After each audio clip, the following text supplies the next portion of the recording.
이런 제목으로 같이 은혜 나누기 원합니다. 세상에는 많은 사람들이 있어요. 그래서 대략 지금 한 80억 인구가 된다. 그래서 이제 우리가 우리 인간을 이해하기 위해서 이렇게 분류를 하는데요. 여러 가지로 분류를 합니다. 그래서 성별로 보면 남자가 있고 여자가 있고, 또 우리 나이적으로 보면 어린아이가 있고 소년이 있고 청년이 있고 노년이 있고 장년이 있고, 또 우리 경제적인 면으로 보면 부자가 있고 또 가난한 사람이 있고, 지식적으로 보면은 배운 사람이 있고 못 배운 사람이 있고, 그런데 영적인 눈으로 보면 딱 두 사람뿐입니다. 예수 믿어서 하나님의 자녀된 사람, 예수를 안 믿어서 아직 하나님의 자녀가 되지 못한 불신자. 그러니까 하나님을 인정하는 사람이냐, 하나님을 인정하지 않는 사람이냐, 이 두 종류밖에 없다 이거죠. 오늘 우리가 읽은 이 잠언 말씀은 주전 한 900여 년 전에 솔로몬이 이렇게 기록한 책인데요. 이제 중년에 썼다고 이렇게 보여집니다. 그런데 오늘 말씀에서 우리 인생이 어떻게 사는 것이 좋은 것인가 말씀하면서 하나님을 인정하고 사는 삶이 귀하고 그리고 아름다운 삶이다. 이렇게 결론적으로 말씀하시면서 우리에게 교훈합니다. 하나님이 어떤 분입니까? 하나님은 너무나 광대하셔서 사실 우리가 하나님을 100% 이해한다는 것은 좀 어렵죠. 하나님은 이제 천지 만물을 만드시고 우리 인간을 창조하시고 또 살아계셔서 우주 만물과 우리 인생의 생사화복을 주장하는 분입니다. 그리고 영원전부터 영원까지 계시고, 무엇보다도 중요한 것은 우리를 사랑하신다는 이 사실입니다. 하나님은 사랑이신데 특별히 나를 사랑하신다. 그래서 우리가 이 하나님 앞에서만 바로 행하면 그 인생은 성공적인 인생이고 또 잘 사는 인생이고 멋진 인생으로 그렇게 아름다운 결실을 맺을 수가 있습니다. 그래서 이제 하나님이 기뻐하는 삶을 사는 것이 참 중요합니다. 하나님은 만물의 주권자이고 그리고 내 개인적으로 보면 생사화복의 주관자이다. 그래서 하나님이 기뻐하는 삶을 우리가 사는 것이 신앙의 목표인데요. 하나님이 기뻐하는 삶이 무엇일까? 여러 가지로 우리가 생각할 수 있지만 오늘 한 서너 가지만 이렇게 한번 같이 생각하며 은혜 나누기 합니다. 먼저는 하나님을 믿는 삶입니다. 하나님을 믿는 삶. 부모에게 있어서 자식이 가장 이렇게 어렵게 느낄 때는 뭐냐? 부모를 인정하지 않을 때. 자녀가 부모를 투명인간 취급한다 그러면 부모가 상당히 불편하고 좋지 않을 겁니다. 하나님 똑같아요. 하나님은 살아계신데 우리 피조물인 사람이 하나님을 인정하지 않고 믿지 않는다. 그러면 하나님이 굉장히 싫어합니다. 또 불편합니다. 근데 사람들이 왜 하나님을 믿지 않느냐? 외적으로 보면 보이지 않고 만져지지 않으니까. 사람들은 보이는 것과 만지는 것을 이렇게 신뢰를 하는데요. 하나님은 보이지도 않고 만져지지도 않잖아요. 하나님은 영이시기 때문에 우리 물질처럼 우리 육신의 눈으로 본다거나 또 우리 손으로 이렇게 만질 수 있는 분이 아닙니다. 또 하나는 하나님을 체험함이 없어서 하나님을 내가 삶에서 체험하지 못했어. 그래서 하나님을 믿지 못하는 겁니다. 사실 인간이라는 것은 자기 한계 속에서 사는 것이죠. 우리 사람의 과학이 발전되고 지식이 많아져 가지고 이렇게 여러 가지로 편리한 것을 만들어내기도 하고 다 아는 것처럼 얘기하지만 사실은 우리 사람은 하나님의 지으신 세계에 대해서 아마 오대양의 물 한 방울도 못 되는 작은 지식만 가지고 있을 겁니다. 이제 우리가 물질만 봐도 너무 커도 안 보이고 너무 작아도 안 보입니다. 세균이라든가 박테리아, 또 DNA 같은 거는 있다는 것은 우리가 간접적인 증거를 통해서 아는데 우리가 직접 이렇게 만지거나 볼 수 없잖아요. 또 우주라는 것은 너무나 광대해가지고 우리 이 눈으로서 완전하게 볼 수가 없습니다. 뭐 100광년이다 400광년이다 그런 빛의 속도로 가야 되는 어마어마한 우주를 도저히 이해할 수가 없어요. 또 우리가 이렇게 자기장이라는 게 있어가지고 남극과 이 북극에서 계속 자기장에 오고 합니다. 그러면서 우주로부터는 이 유해 물질을 차단하기 때문에 그나마 이 지구가 아름다운 지구가 되고 이렇게 여러 가지 동식물이 살 수가 있고 그렇게 유지가 되는데요. 이 자기장이라는 것도 우리가 잘 느끼지를 못하고 또 보지도 못합니다. 또 이 지구라는 것은 시속 1667km로 어마어마한 이 빠른 속도로 스스로 이렇게 돌고 있습니다. 자전을 하고 있어요. 그래서 밤이 되고 또 이렇게 낮이 되고 아침이 오고 저녁이 되는 것이죠. 그리고 태양의 주위를 시속 10만 킬로로 어마어마한 속도로 돌고 있습니다. 그렇기 때문에 봄이 오고 또 여름이 되고 가을이 되고 겨울이 오는 것인데요. 이것도 전혀 우리는 느끼지 못합니다. 그만큼 우리는 이 한계를 가졌다는 것이죠. 우주가 얼마나 큰지 전체 과학자들이 연구를 합니다만 전부 무한대인지 아니면 한계가 있는지 완전히 밝혀내지도 못했어요. 그리고 물질의 이 우주에서 관측되는 모든 것들이 그 원리가 암흑물질이 90% 이상을 차지하는데 암흑물질의 법칙에 대해서 암흑물질이 존재한다는 것은 아는데 그것이 실제 어떻게 어디가 있는가는 잡아내지를 못했습니다.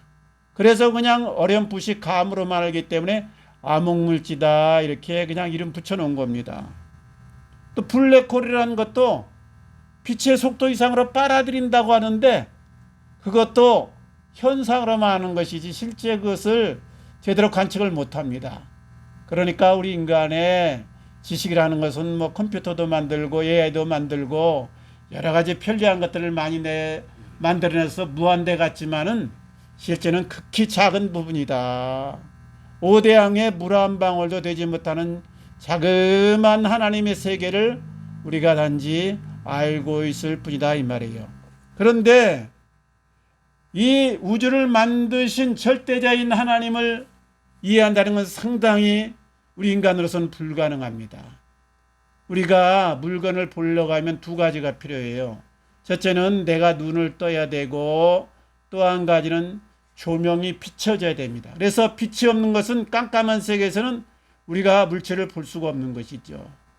영적으로 보면 우리가 하나님을 보려고 하면은 성령의 조명이 필요한 것이고 하나님의 영의 빛비춤이 필요한 것이고 또 하나는 내가 마음의 눈을 떠야만 되는 것입니다. 그래서 내가 하나님을 찾지 않고 하나님에 대해서 관심을 갖지 않고 있으면 하나님이 우리에게 나타나지도 않고 우리가 하나님을 만날 수 없는 것이죠. 하나님을 보는 것이 먼저입니까? 믿는 것이 먼저입니까? 사람들은 보통 하나님을 보아야 믿는다 이렇게 생각하는데 사실은 아닙니다. 믿어야 하나님이 보이는 것입니다. 내가 믿음의 눈을 떠야 하나님을 만날 수 있는 것이에요. 그래서 이 믿음의 눈을 마음의 문을 연다는 말은 우리 주님이 말씀했잖아요. 요한계시록 3장 20절에서 내가 문 밖에 서서 두드리노니 누구든지 내 음성을 듣고 문을 열면 내가 그에게로 들어가서 그로 더불어 먹고 그는 나로 더불어 먹으리라. 그러니까 내가 하나님을 향해서 문을 열고 하나님을 내가 좀 찾겠습니다. 만나고 싶습니다 하는 이 간절한 나의 이 마음 문을 여는 의지가 있어야 하나님께서 역사한다 이 말이에요. 하나님은 전혀 아쉬울 것이 없죠. 그러니까 우리 인간이 찾지도 않고 구하지도 않는데 나타나실 이유가 없는 것이죠. 그래서 내가 하나님께 마음문을 먼저 열어야 된다. 하나님을 찾으려고 하는 내 이 간절함이 있어야 된다 이 말이죠. 그리고 두 번째는 성령의 빛을 비춰야 돼요. 내가 하나님을 알려고 해도 하나님을 절대자이고 우리하고 너무나 차원이 다르기 때문에 이해할 수가 없죠. 예를 들면 개미가 사람을 이해한다는 것이 이게 불가능합니다. 그래서 차라리 사람이 개미에게 이해시키기 좋게 여러 가지로 이렇게 가르쳐 주거나 나름대로 방법으로 접근하는 것이 더 쉽지 않겠어요? 똑같습니다. 우리가 하나님을 다 알 수가 없어요. 그래서 하나님께서 스스로를 조명해 주시는 것이 성령님의 역사인데, 성령님은 어떻게 역사하느냐? 말씀을 따라서 역사합니다. 말씀을 따라서. 하나님의 그 말씀을 따라서 나에게 하나님의 뜻과 하나님의 어떠하심을 가르쳐 주는 것이죠. 그러니까 하나님이란 분은 사실은 내가 100% 알기는 어렵고, 이 현상세계에서 100% 내가 하나님을 완전하게 이해하기는 어렵고, 하나님이 알려주신 부분까지만 알 수 있는데, 그것이 바로 하나님의 말씀이다. 그래서 내가 말씀을 듣고 말씀을 읽고 말씀을 가까이 할 때 성령님이 그 말씀을 통해서 나에게 다가온다는 말씀이에요. 그래서 믿음은 들음에서 나고 들음은 그리스도의 말씀으로 말미암느니라, 이렇게 말씀하잖아요. 하나님을 우리가 만나지 못하고 하나님을 보지 못했기 때문에 내가 하나님을 믿지 못하는 것인데, 그 믿음은 하나님의 선물인데 어떻게 오느냐? 들음에서 오고 들음은 그리스도의 말씀으로 말미암느니라. 그러니까 하나님의 말씀, 우리 주님의 말씀을 들어야 믿음이 생기든지 안 생기든지 이 말이에요. 그래서 말씀을 듣는다는 뜻은 두 가지가 있는데요. 먼저는 말씀을 자꾸 가까이 한다는 뜻, 말씀을 자꾸 우리가 접한다는 뜻이 있어요. 그래서 성경 말씀을 듣고 또 성경을 해설한 설교 말씀을 듣고 성경 공부를 하면 거기에서 믿음이 자라기 시작하고 싹을 트기 시작하는 겁니다. 말씀을 가까이 하지 않으면 믿음이 생길 수 없다는 말이죠. 첫째가 말씀을 가까이 하고 말씀을 공부하고 또 말씀을 해석한 설교를 드려야 된다. 두 번째, 이 말씀을 듣는다는 말은, 말을 듣는다 그럴 때 순종한다는 것을 말한다. 순종한다는 것. 말을 듣는다 이 말은 말 잘 듣는 학생, 그럼 뭐예요?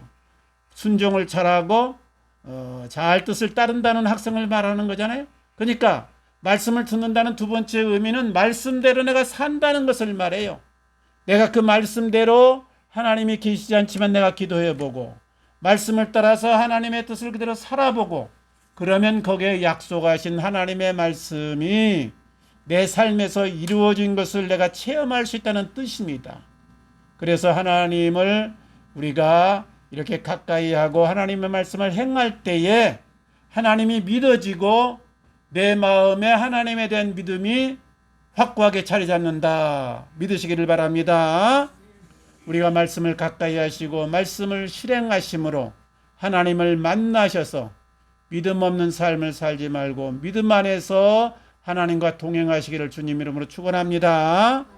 그래서 하나님이 기뻐하는 것은 모든 사람이 하나님을 믿으며 구원에 이르기를 원하신다. 하나님을 믿어서 구원의 삶을 살기를 원합니다. 두 번째는요, 범사에 하나님을 인정하는 삶입니다. 오늘 말씀에서 범사의 그를 인정하라 그랬잖아요. 범사의 그를 인정하라. 범사란 거예요. 평상시에 어느 때나 삶의 매 순간순간마다 하나님을 인정하라. 인정하란 말은 여기서 하나님의 주권을 마음과 행동으로 그대로 받아들인다 이 말이에요. 믿는다 그래서 그냥 입으로만 고백하는 차원이 아니고 내 삶에서 주인으로 그대로 인정하면서 그렇게 살아간다, 이것을 말해요. 제가 어릴 때부터 이제 교회를 다녔는데 한 4살, 5살 때부터 엄마가 인도해서 다닌 것 같은데요. 이제 철들 무렵 교회에 가서 들은 여러 가지 말씀 중에서 늘 생각나는 것이, 목사님이 이제 귀에 닳도록 말한 것이 성수주의를 잘하라. 그 다음에 말씀대로 살아라. 그 다음에 11조 잘하라. 그래서 이제 교인들 그 등급을 목사님이 나름대로 이제 매기셨는지 성수주의라면 이제 첫 번째 통과한 것, 그리고 또 헌금 잘 내면 두 번째 통과하고, 그 다음에 이제 몸으로 뭐 여러 가지 교회에 봉사하면 세 번째 통과하고, 이런 생각이 제게 들어요. 그대로 이제 목사님들 하도 강조를 해가지고, 그래서 이렇게만 살면 하나님이 내 삶을 다 책임지시고 내 육신의 문제까지도 다 잘되게 하신다. 그래서 제가 이걸 생각하면서 그렇지. 나는 일주일 중에 하루를 거룩하게 구별해서 하나님께 드리고, 그리고 또 물질의 10분의 1은 하나님 앞에 드리자. 그러면 하나님이 내 육신의 삶을 책임져 주신다.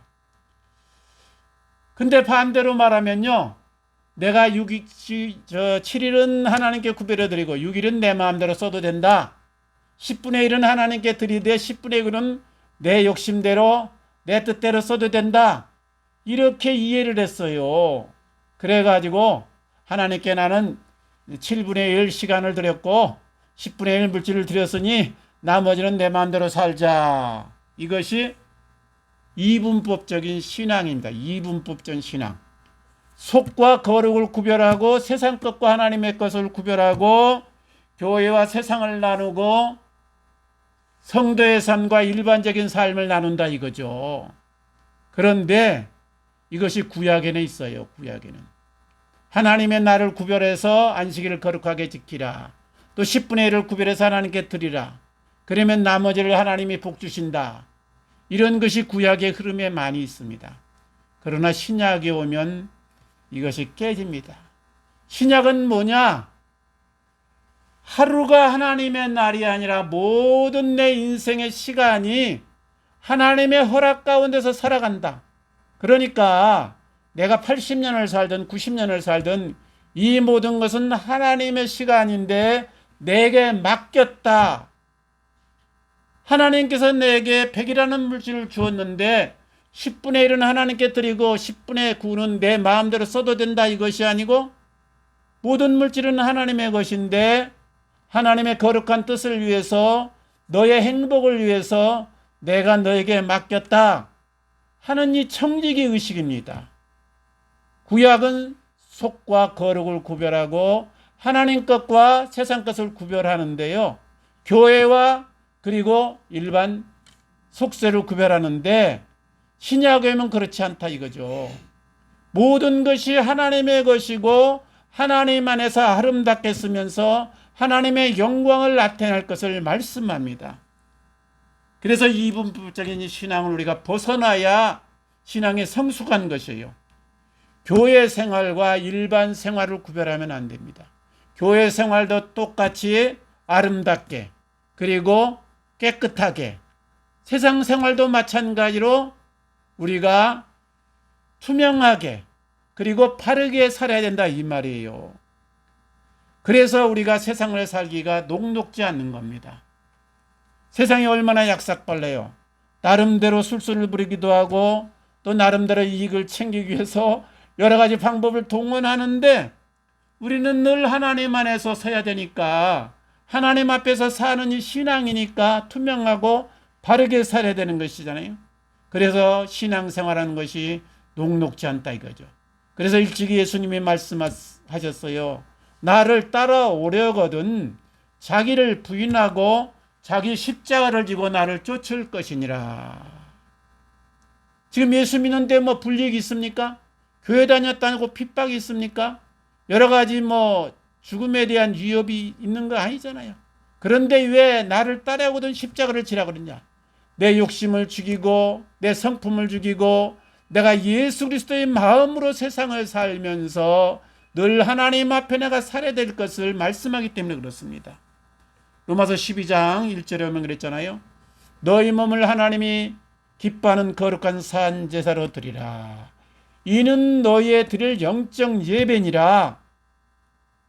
주일날 예배 드리고 그리고 주일날 하나님 앞에 헌신했다고 이것이 다가 아니다. 너희 몸으로 삶에서 하나님 앞에 예배하는 삶을 살라. 그런데 그 내용이 뭐냐면 하나님의 선하시고 기뻐하시고 온전한 뜻대로 살라. 예? 너희의 드릴 영적 예배니라 그러면서 하나님의 선하시고 기뻐하시고 온전한 뜻이 무엇인지 분별하도록 하라. 삶에서 이렇게 하나님의 기뻐하신 뜻, 하나님의 선하신 뜻, 하나님의 온전한 뜻을 따라서 살 것을 말씀합니다. 그래야 우리가 하나님과 동행하는 것이고 하나님 앞에 온전한 살아있는 예배를 드린다는 걸 말씀해요. 그래서 이것이 바로 우리가 하나님을 인정하는 삶이다. 매 순간순간 하나님이 내 앞에 계신 것처럼 살고 하나님께 물으면서 살고 따로 기도 시간만이 아니고 내가 문제가 있을 때 하나님 어떻게 하는 것이 좋습니까? 묻고 내가 답답하고 한숨이 나올 때는 찬송하면서 하나님을 찾고 이런 거 하나님과 동행하는 삶, 하나님을 인정하는 삶을 살라. 이것이 바로 하나님이 우리에게 원하시고 기뻐하신 뜻이라 이 말씀이에요. 첫째는 하나님을 믿는 삶, 두 번째는 범사에 하나님을 인정하는 삶, 그리고 세 번째는 우리가 죄를 멀리하고 죄를 싫어하는 삶. 우리가 이 죄라는 것은요, 조금 형편이 좋아지고 살만하면 자꾸 죄의 소원이 일어납니다. 우리가 이제 아직 완전한 그 죄성을 탈피 못한 우리 육신의 그 한계잖아요.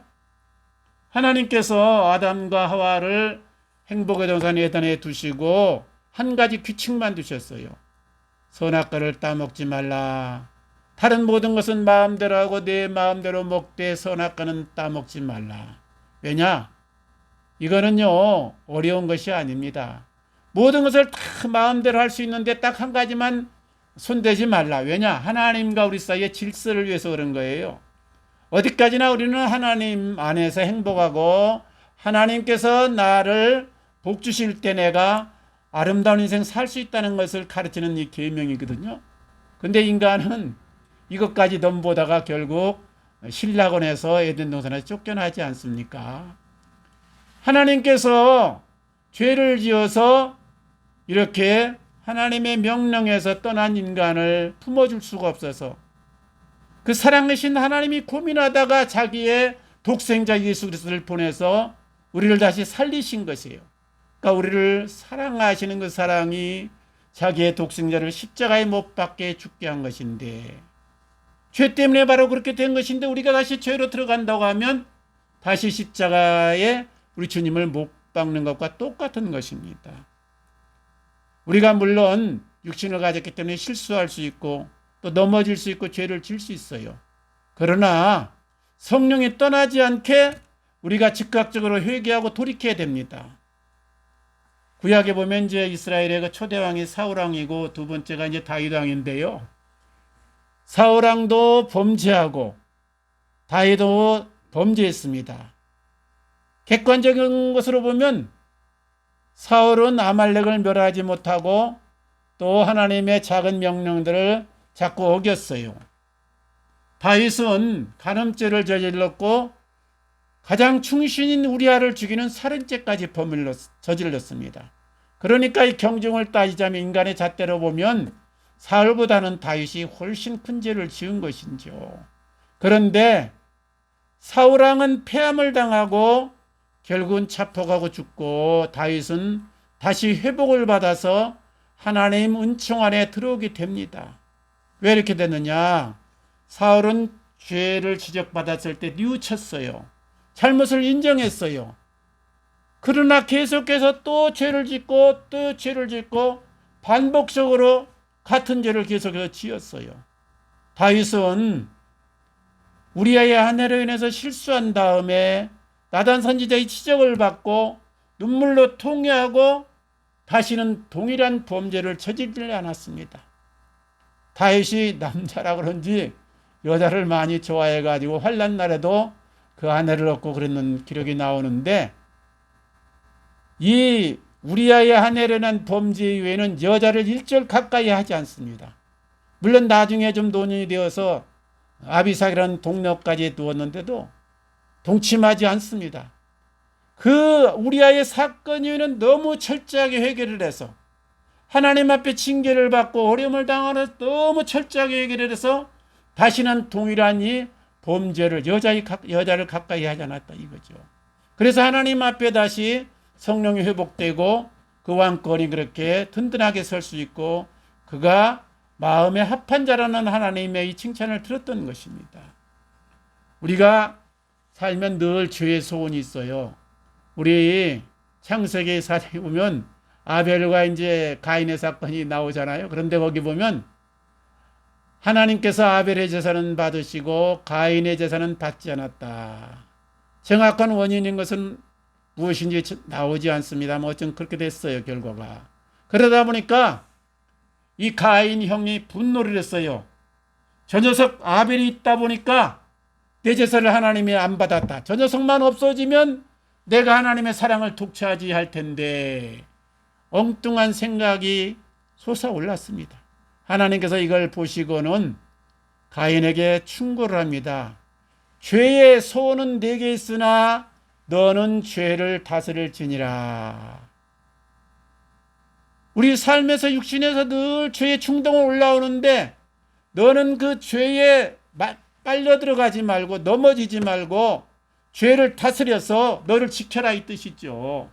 그런데 결국 가인은 그것을 넘어서서 유리하는 자가 되고 맙니다. 우리 하나님의 백성은요, 육신적으로 때로 어려움도 당하고 또 세상 사람처럼 고난도 있을 수 있지만 영적으로 보면 언제나 하나님의 사랑 가운데 있습니다.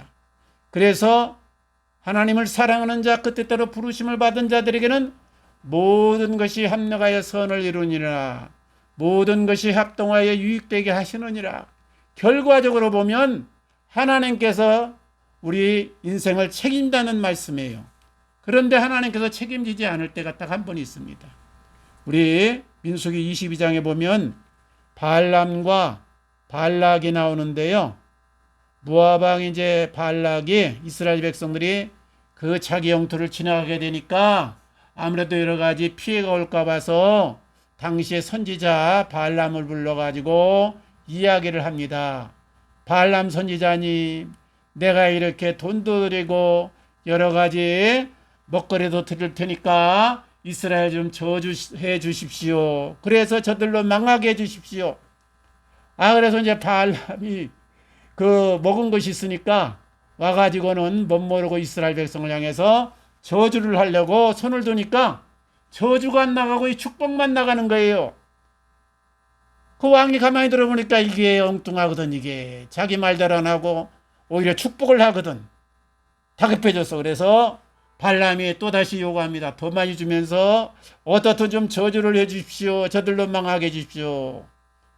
발람이 또 손을 들어서 저주하려고 하는데 안 되는 거예요. 성령이 잡아가지고 이게 축복만 나가는 거예요. 발람 왕이 그럽니다. 발락이 모압 왕이 그래요. 어떻든 이스라엘 백성을 좀 망할 방법을 좀 가르쳐 주십시오. 그럴 때 발람 선지자가 한 가지 꾀를 가르치는 것이 무엇이냐. 이스라엘 백성은 하나님의 백성이라 저들을 망하게 할 수 없습니다. 그런데 딱 하나 망하게 하는 방법은 하나님이 저들을 치게 하는 것입니다. 그게 뭡니까?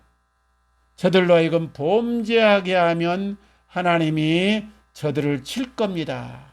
그래가지고요, 모압 왕 발락이 이스라엘 그 군사들이 지나가는 길목에다가 술 갖다 놓고 안주 갖다 놓고 가라오케 틀어놓고 그리고 미세스 모압 동원해가지고 그냥 춤추게 합니다. 이스라엘 그 군사들이요, 그 광야에서 얼마나 지쳤어요. 얼마나 힘들었어요. 술도 있고 가라오케도 있고 안주도 있고 너무너무 황홀합니다. 순간 빠져들어가지고 자기들이 선민인 것을 잃어버리고 술 먹고 춤추고 그 간음을 합니다. 그래서 그 일 후에 2만 명이 죽임을 당하잖아요. 하나님 앞에 죽임을 당한 거예요. 우리 성도는 하나님의 소유입니다. 어떤 사탄의 세력, 어떤 세상의 환란, 어떤 경우에도 우리가 믿음을 지켜서 하나님의 뜻대로 살리라는 마음만 가지면 하나님이 책임져 주는데 딱 한 가지, 범죄하게 되면, 죄를 짓게 되면 마귀에게 빌미를 주는 것이에요. 그래서 공격당해서 여러 가지 어려움 당하고 망할 수가 있는 것입니다. 그래서 우리 성도는요, 신앙 지키는 게 뭐냐? 하나님과 동행하는 것이지만 영적으로 보면 마귀를 이기는 것인데, 그러려고 하면 마귀에게 빌미를 주지 말아야 된다. 범죄치 말아야 된다. 늘 죄를 무서워하시고 죄를 싫어하고 죄를 멀리하느니 우리 습관을 체질화시키기 바랍니다. 그래서 하나님의 사랑받고 하나님 안에서 축복으로 승리하시기를 주님 이름으로 축원합니다. 이제 끝으로는요, 우리가 자기에 빠지지 말고 모든 것을 하나님께 영광 돌리는 데 초점을 맞춰야 되는 거예요.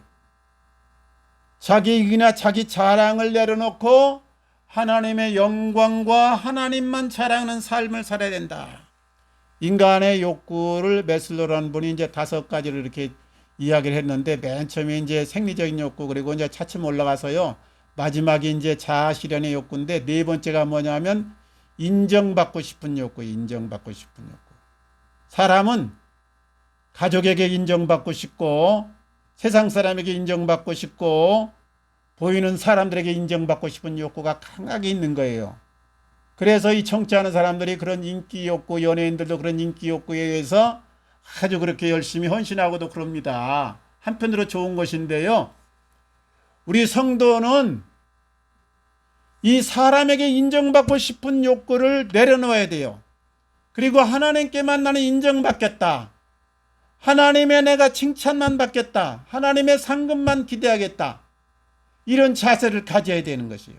이걸 놓치면은 까딱 우리가 하나님의 영광을 나도 모르는 사이에 가르칠 수 있고, 하나님을 자랑하기보다는 내 자랑을 앞세우기가 쉬운 거예요. 그러니까 바리새인들이 예수님에게 책망을 듣는데 주로 무슨 책망을 듣습니까?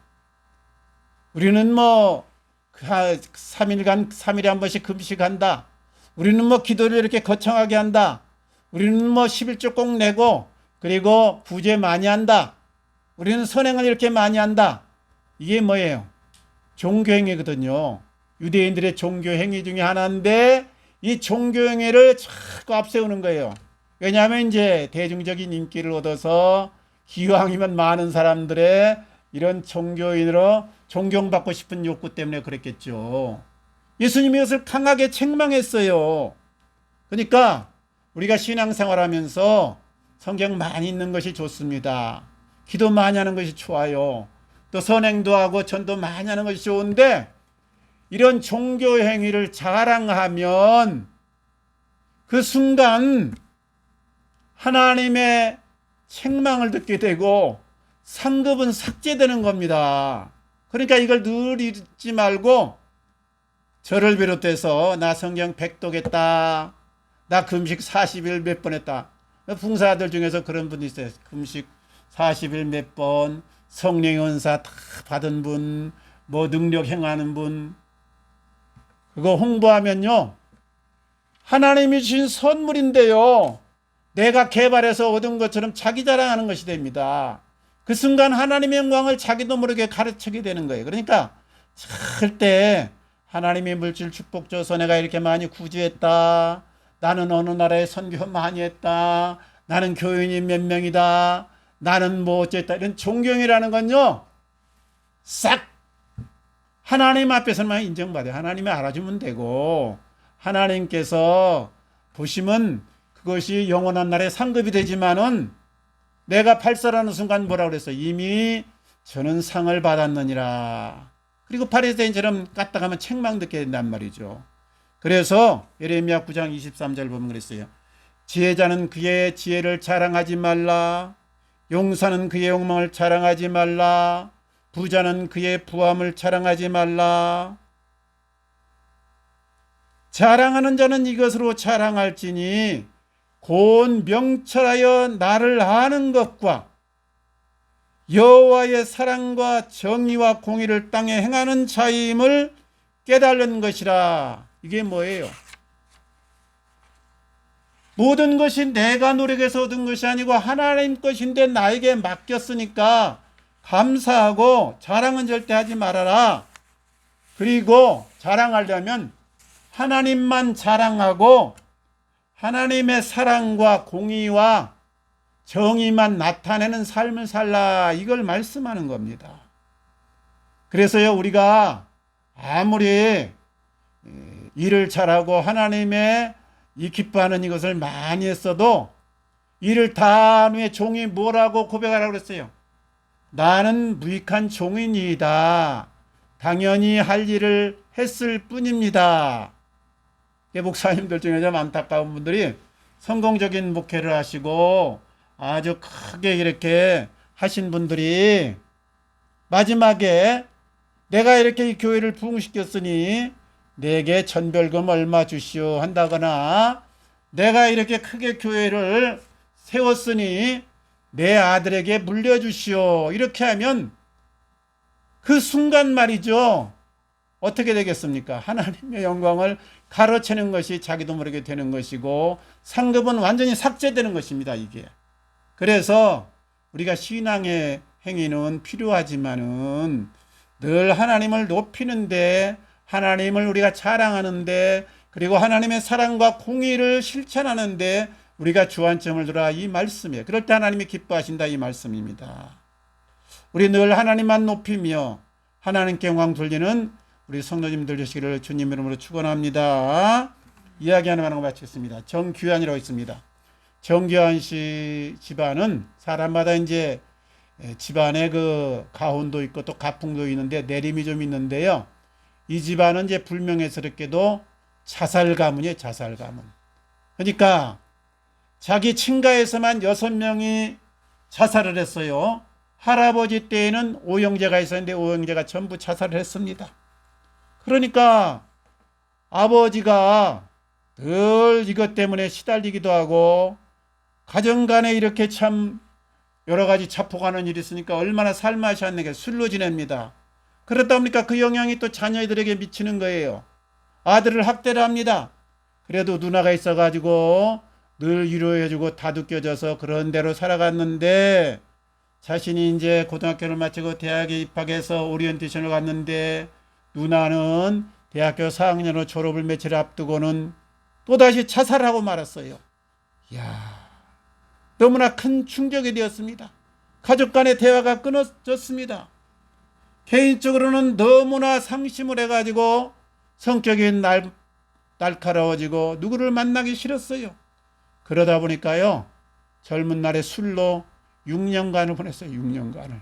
왜냐? 그저 생생한 기억이 있으면 괴롭고 한숨 나오고 죽고 싶거든, 자기도.